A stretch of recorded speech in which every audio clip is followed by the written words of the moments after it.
السلام علیکم میرے سارے ویورز کو بہت خوش آمدید۔ پچھلے ایپیسوڈ میں نہ زیادہ لائکس آئے نہ ہی آپ لوگوں نے زیادہ کامنٹس کیے۔ مجھے بہت انتظار رہتا ہے، میں بہت ڈسہارٹ ہوئی تھی لاسٹ ایپیسوڈ میں۔ آپ لوگوں کے رسپانس کا مجھے بہت ویٹ رہتا ہے۔ آپ کی رائے اور پسندیدگی ہی میرے لیے سب سے زیادہ معنی رکھتی ہے، اسی لیے لائک، کمنٹ اور سبسکرائب ضرور کیا کریں۔ اب چلتے ہیں ناول کی طرف۔ ناول آبرو قسط نمبر 35۔ علی آرزو کو وہاں سے بھیج کر واپس اندر اذلان کے پاس آیا۔ کیا کرتے ہو اذلان؟ اگر یہ نشے کی دوا نہ ہوتی، کوئی زہر ہوتا تو تم اتنی آسانی سے کیسے کسی پر بھروسہ کر سکتے ہو؟ تمہیں کیا میں اتنا بے وقوف لگتا ہوں؟ آرزو کو جانتا ہوں میں، اور اس کے مقصد کو بھی۔ وہ ایک اچھی فیملی سے تعلق رکھتی ہے اور میرے پاس بس اپنی ضد کی وجہ سے جاب کر رہی ہے۔ کیسی ضد؟ علی نے پوچھا۔ یہی کہ میں اسے پسند ہوں اینڈ آل دیٹ۔ میری اس کے بھائی سے بات ہوئی تھی ایک دن، وہ بھی ہمارے بزنس سرکل سے ہی ہے۔ ہائے بیچاری کا دل ٹوٹ گیا۔ اسے پتہ نہیں ہے نا کہ تو ایک شادی شدہ مرد ہے جس کا دل اس کی بیوی نے اپنے جوتے کی نوک پہ رکھا ہوا ہے۔ ہاں ہاں ہاں ہاں۔ علی خود اپنی بات پر ہی ہنسنے لگا، جبکہ اذلان نے اسے گھوری سے نوازا۔ اچھا اب گھور مت، یہ بتاؤ کیا ہوا کل؟ پتھر میں کچھ دراڑ پڑی کہ نہیں؟ نہیں، اور بلکہ وہ تو ایک قدم آگے بڑھ گئی ہے، مجھے دھمکیاں دے رہی ہے محترمہ۔ سوچ لیا ہے میں نے، اس معاملے کو بلیک میلنگ سے ہی ہینڈل کروں گا، اذلان نے پرسوچ انداز میں کہا۔ دنیا کا سب سے انوکھا شوہر ہے یار تو، اپنی بیوی کو بلیک میل کون کرتا ہے، وہ بھی جس سے اتنی محبت بھی ہو۔ بیوی بھی تو اتنی سنگ دل ہے میری کہ مان کر نہیں دے رہی، لیکن میں اب ایسی چال چلنے والا ہوں، خود میرے ساتھ میری گاڑی میں بیٹھ کر آئے گی گھر۔ اذلان بہت پرعزم تھا۔ آج کا دن بھی باقی تمام دنوں کی طرح بہت ہی مصروف تھا۔ آفس میں سب ہی اپنے اپنے کام میں مصروف تھے۔ علیزہ کی انگلیاں بھی پھرتی سے کی بورڈ پر چل رہی تھیں۔ اتنے میں شہریار اس کی ٹیبل تک آیا۔ علیزہ بات سنیں، میں آپ سے کچھ کہنا چاہتا ہوں۔ ابھی میں مصروف ہوں شہریار صاحب، علیزہ نے کام کرتے کرتے ہی جواب دیا۔ لیکن اگلے ہی پل شہریار اپنے ایک گھٹنے پر بیٹھ گیا اور تیز آواز میں بولا، ول یو میری می؟ اس کے ہاتھ میں ایک بیش قیمت انگوٹھی تھی۔ سارا آفس اسے دیکھ کر حیران ہو رہا تھا کہ شہریار اس آفس کا مالک علیزہ کو شادی کے لیے پروپوز کر رہا ہے، اور علیزہ کا تو بس نہیں چل رہا تھا کہ چپل اتار کے اس کے سر پر دے مارے۔ یہ ہمارے معاشرے کا المیہ ہے کہ مرد خود جتنا بھی لبرل ہو اور اس کی خود کی ماں بہنیں جس قدر بھی فیشنیبل ہوں، لیکن ان مردوں کا دل مشرقی حسن اور ڈھکی چھپی حیادار دوشیزاؤں کو دیکھ کر ڈولنے لگتا ہے۔ سب مردوں کو بیویوں کے طور پر ایسی ہی باپردہ اور حیا والی پاکیزہ عورتیں چاہیے ہوتی ہیں۔ پہلے وقار صاحب، پھر علی اور اب شہریار، تینوں میں سے کسی نے علیزہ کو گرل فرینڈ بننے کی آفر نہیں کی، سبھی اسے بیوی بنانا چاہتے تھے، کیونکہ وہ تھی ہی اپنی عزت بنانے کے قابل۔ شہریار نے یہ قدم اتنی عجلت میں اسی لیے اٹھایا تھا کیونکہ وہ تحفظات کا شکار ہو رہا تھا کہ کہیں علیزہ اس کے ہاتھ سے نہ نکل جائے۔ شہریار کے چہرے پر محبت اور خوشی کے کئی رنگ تھے، جبکہ علیزہ کے چہرے سے بیزاری اور ناگواری عیاں تھی۔ ایک منٹ کی خاموشی کے بعد علیزہ نے اسے جواب دیا، آپ مجھ سے شادی کرنا چاہتے ہیں؟ شہریار نے اثبات میں سر ہلایا۔ اچھا، تو آپ کی اطلاع کے لیے عرض ہے کہ میں پہلے سے شادی شدہ ہوں۔ شہریار کے ساتھ ساتھ سارا آفس ہی اس کی بات سے حیران ہوا۔ مذاق کر رہی ہیں نا آپ؟ شہریار اداس ہوا تھا۔ بالکل نہیں، علیزہ نے کہا۔ شہریار کھڑا ہو گیا۔ اچھا، اگر ایسی بات ہے تو اپنے شوہر کا کچھ نام اتا پتہ بتائیے۔ علیزہ خاموش ہو گئی۔ بولیں، ارے کوئی ہوگا تو بولیں گی نا. آپ کو اگر وقت چاہیے تو میں انتظار کر سکتا ہوں. آپ مجھے سوچ کر جواب دیجیے. میں آپ کے جواب کا منتظر رہوں گا. شہریار نے مسکراتے ہوئے کہا. اس کے شوہر کا نام مجھے پتا ہے. اذلان جو دور سے کھڑا سب دیکھ رہا تھا بالکل علیزہ کے ساتھ آ کھڑا ہوا. اذلان کو دیکھ کر شہریار کے چہرے پر ناگواری آئی. اسے اذلان کا علیزہ کے ساتھ کھڑا ہونا ایک آنکھ نہیں بھا رہا تھا. علیزہ وہاں سے جانے کے لیے پلٹی تو اذلان نے اس کا ہاتھ پکڑ لیا. ہاتھ چھوڑیں علیزہ کا، اور آپ اس معاملے سے دور رہیں اذلان صاحب. شہریار غرایا اور ساتھ اذلان کا گریبان پکڑ لیا. بس پھر کیا تھا. اذلان نے اس کے ہاتھ سے اپنا گریبان چھڑایا اور ایک زوردار پنچ اس کے چہرے پر مارا. شہریار کی ناک سے خون بہنے لگا، لیکن اذلان وہیں نہیں رکا. اس نے شہریار کو 2-4 اور لگائے، لیکن پھر علیزہ نے اس کے ہاتھ پکڑ لیے. پلیز رک جائیں اذلان، رک جائیں پلیز. اس نے اذلان کو سنبھالنا چاہا جو بالکل ہی بکھرا ہوا شیر لگ رہا تھا. علیزہ نے اذلان کے ہی ہاتھ پکڑے اور اسی کو تھوڑا دور کیا.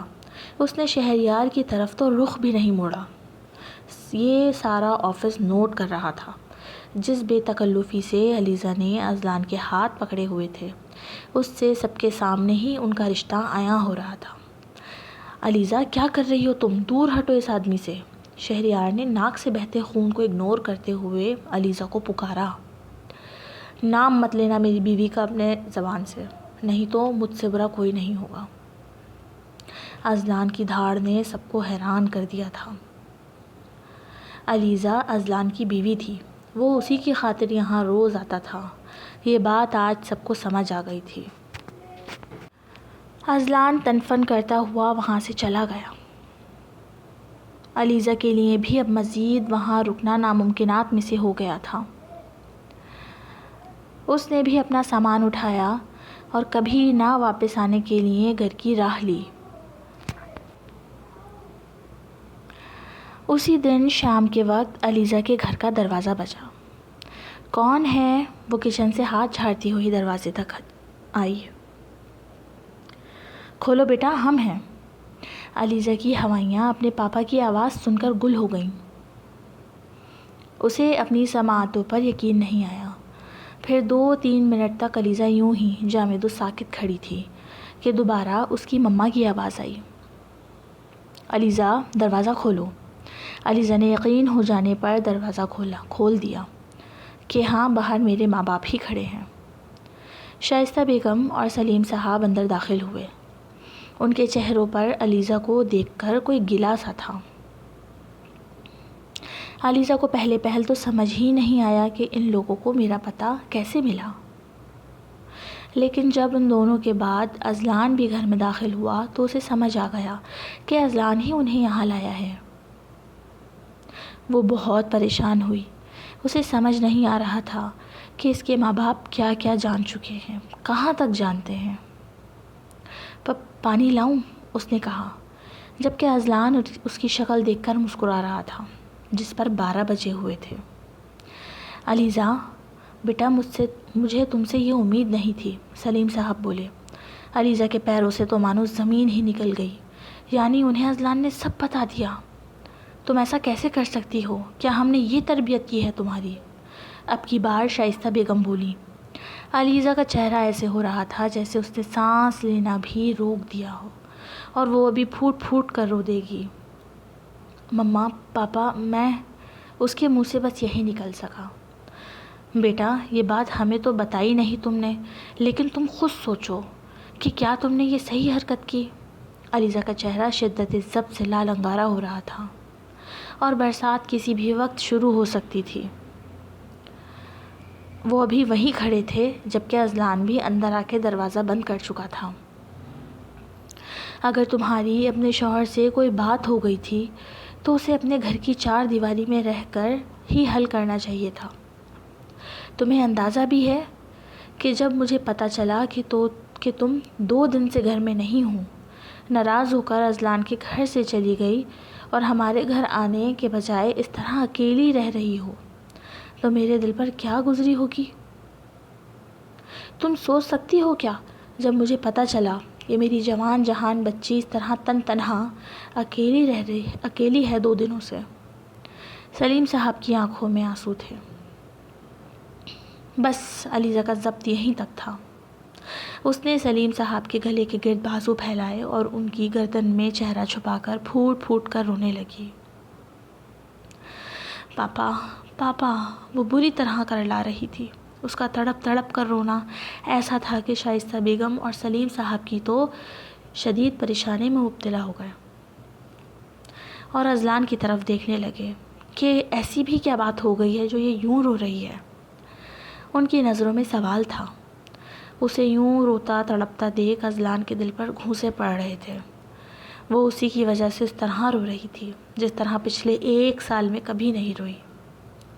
اذلان کی آنکھوں میں آنسو آ گئے۔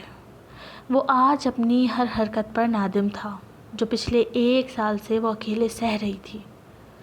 اس نے کمال ضبط سے اپنے اشکوں کو بہنے سے روکا ہوا تھا، جس کی وجہ سے اس کا چہرہ، ناک، کان سب سرخ ہو رہے تھے۔ اذلان کو آج اس بہادر لڑکی کو ٹوٹتا بکھرتا دیکھ کر خود پر غصہ آ رہا تھا، جس نے ہر مقام پر اذلان جیسے طاقتور آدمی سے نہ صرف ڈٹ کر مقابلہ کیا بلکہ اب تو وہ جیت بھی گئی تھی۔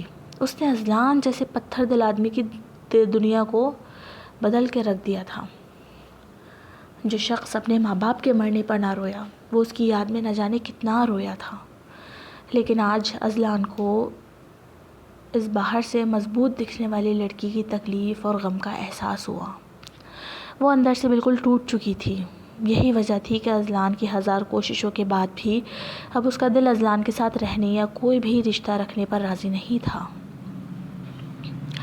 آج جب اسے اپنے باپ کا کندھا میسر آیا تو اس نے اپنا ہر غم، ہر درد ان آنسوؤں کی شکل میں باہر نکالنا شروع کر دیا۔ بیٹا، مجھے بتاؤ کیا بات ہے، ایسے کیوں رو رہی ہو؟ ابھی پرسوں تو میری تم سے اور اذلان سے ویڈیو کال پر بات ہوئی تھی۔ اس دن تک تو سب صحیح تھا، ایک دم سے کیا ہو گیا جو یوں رو رہی ہو؟ مجھے بتاؤ، میرا دل پھٹ جائے گا۔ شائستہ بیگم اس کے سر پر ہاتھ پھیر رہی تھی، لیکن علیزہ مسلسل بس رو رہی تھی۔ پاپا، میں اچھی بیٹی نہیں ہوں کیا؟ میں نے آپ دونوں کا کبھی نہ کبھی دل دکھایا ہے نا؟ نہیں میری بچی، ایسا کیوں کہہ رہی ہو؟ تم تو ہماری سب سے فرما بردار اولاد ہو۔ میں نے کسی کی تو بد دعا لی ہے مما؟ اللہ مجھ سے بہت ناراض ہے، میں اسے کیسے راضی کروں؟ وہ ناراض ہے مجھ سے، جبھی میرے ساتھ یہ سب ہوا۔ اس کے رونے کے ساتھ ساتھ یہ جملے اس کے ماں باپ تو نہیں سمجھ رہے تھے، لیکن اذلان وہ سب سمجھ رہا تھا۔ ہوا کیا ہے، بتاؤ تو صحیح۔ کچھ نہیں مما، مجھے بس بہت دنوں سے غصہ تھا تو بس۔ علیزہ نے خود کو سنبھالا اور بہانہ کیا۔ اس کی والدہ ضد کر رہی تھی، جاننا چاہتی تھی کہ ہوا کیا ہے۔ نہیں شائستہ، آپ ضد نہ کریں، میاں بیوی کی بات ہے، ان کے درمیان ہی رہنی چاہیے۔ اور علیزہ بیٹا، جو بھی بات ہو، میں ہرگز یہ نہیں کہوں گا کہ تمہیں کوئی چیز ناگوار گزرے تو بس مٹی کے پتلے کی طرح سہتی جاؤ، لیکن آئندہ اس طرح گھر چھوڑنے کا مت سوچنا۔ اس کا کمرہ چھوڑ سکتی ہو، کچھ دنوں کے لیے ماں باپ کے گھر بھی آ سکتی ہو تاکہ تم دونوں کا غصہ کچھ ٹھنڈا ہو جائے، لیکن ایسے اب مت کرنا میرا بچہ۔ اب اپنے گھر جاؤ اور بیٹھ کر بات کر کے اپنے شوہر کے ساتھ ہر مسئلے کو حل کرو۔ مجھے پتا ہے میری شہزادی کا میٹر بہت جلدی گھوم جاتا ہے۔ سلیم صاحب نے سمجھاتے ہوئے اس کی ناک کو پکڑ کر دبایا۔ انہیں اندازہ نہیں تھا کہ وہ تیز مزاج والی غصیل لڑکی اب کتنی سنجیدہ ہو چکی ہے۔ وہ قصداً مسکرائی، اسے اپنے ماں باپ کو تسلی دینے کے لیے مسکرانا ہی تھا۔ ویسے بھی رونے سے اس کا دل کافی ہلکا ہو گیا تھا۔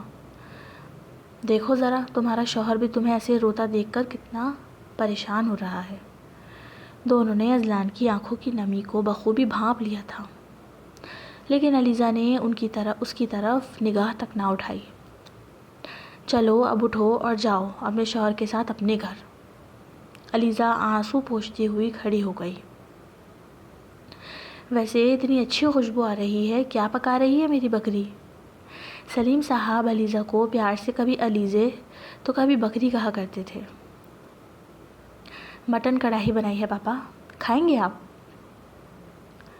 ہاں بھائی ہاں، کیوں نہیں، مطلب اکیلے اکیلے پارٹیاں ہو رہی تھیں۔ پیک کر لو علیزہ کھانا، گھر چل کر ہی کھائیں گے۔ اس سب میں اذلان نے پہلی بار علیزہ سے کچھ کہا۔ جی، اس نے یک حرفی جواب دیا اور اندر چلی گئی۔ اذلان نے گاڑی بھجوا کر دونوں اپنے ساس سسر کو بلوایا تھا تو وہ اسی گاڑی میں بیٹھ گئے، جبکہ اذلان اور علیزہ اذلان کی گاڑی میں سوار ہوئے۔ جیسا کہ اس نے علی سے کہا تھا کہ وہ میرے ساتھ میری ہی گاڑی میں بیٹھ کر واپس گھر آئے گی۔ علیزہ نے اپنا چہرہ سارے راستے اذلان سے موڑا رکھا۔ وہ اپنے چہرے پر ہاتھ رکھے باہر دیکھ رہی تھی اور ساتھ آنسو بھی بہہ رہے تھے۔ آج اسے پھر اسی گھر میں جانا پڑ رہا تھا جہاں سے اسے ذلیل کر کے دھکے دے کر نکالا گیا تھا۔ گھر آ کر چاروں نے علیزہ کی بنائی ہوئی کڑھائی اور مالا نے جو گھر میں کھانا بنایا ہوا تھا اس سے رات کا کھانا کھایا۔ مالا علیزہ کو گھر میں دیکھ کر خوشی سے نہال ہو رہی تھی، جبکہ سلیم صاحب اور شائستہ بیگم تو اذلان کے گھر کو دیکھ کر، اس کی عیش و عشرت کو دیکھ کر علیزہ کی قسمت پر رشک کر رہے تھے اور ان کے رشتے کی سلامتی کے لیے دعا گو بھی تھے۔ علیزہ کسی کام سے کچن تک گئی تو اذلان نے سلیم صاحب سے کہا، آپ نے اپنی بیٹی کی بہت بہترین تربیت کی ہے، میری دعا ہے کہ میری بھی بیٹی ہو بالکل علیزہ جیسی۔ وہ دونوں اذلان کی بات سن کر بہت خوش ہوئے۔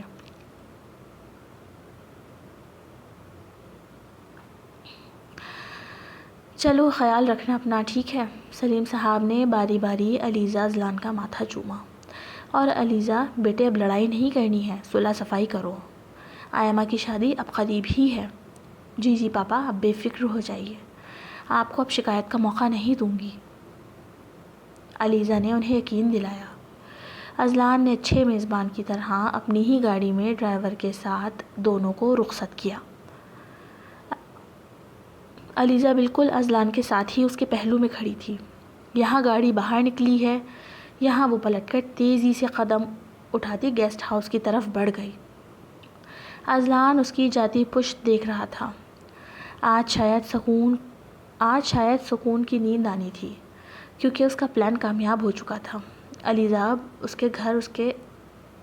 کے ساتھ اس کے گھر میں آ چکی تھی۔ رات 2 بجے اذلان اپنے بیڈ پر جب کروٹیں بدل بدل کر تھک گیا تو جھٹکے سے اٹھ بیٹھا۔ اسے بالکل نیند نہیں آ رہی تھی، اسے سکون کی ضرورت تھی، وہ سکون جو صرف اسے اپنی بیوی کے قرب سے ملتا۔ وہ اس کی رفاقت کے لیے تڑپنے لگا، اب اس جوان مرد کی برداشت سے باہر ہوتا جا رہا تھا۔